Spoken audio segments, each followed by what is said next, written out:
Rook f7. Because if you don't take my rook with your queen, I will take your queen, so you have to. Now I go there. Remember those 2 pawns? Yeah, well, your king can't escape, so I have to block, and now it's just beautiful move. d7. This happens sometimes with rooks like this or queens like this, where you attack and protect at the same time.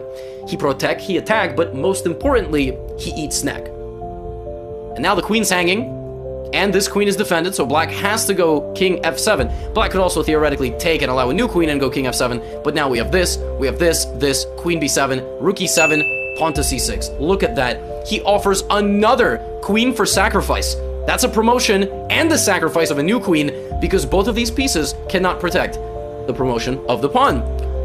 Now, of course, black doesn't take. Black plays e4. The idea of e4 is that you want to bring your bishop to stop the pawn from moving forward. But white is just going to push again, right? So now we have e3. And in this position, it's actually kind of funny. If Serper had just made a queen, he loses the game because e2 check. And even though he has 2 queens, the king is the problem. And now that umbrella pawn comes back to bite because black promotes and it's mate.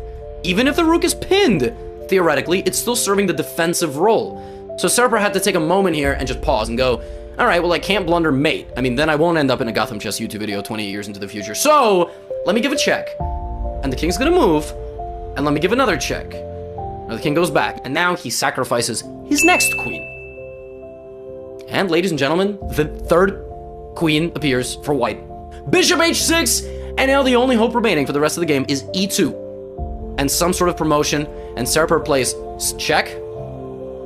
Check to get the king on the right kind of complex that he needs. So the king goes to d8. We have check again. And he doesn't go for this, and he doesn't go for this, and he doesn't go for this. He goes for the meat of the position, and he hits both pieces. And here we have pawn to e2 check. One last desperate attempt. Which pawn do you take, ladies and gentlemen? 50-50 chance. Serper played this king capture. And here we have bishop to e3, a nice little trick to try to deflect the king away. And you still can't take. But the final move of the game, the king returns to its rightful home. Serper knew that it was game over, so he played king to e1 because he knew that Nikolaidis would resign in this position.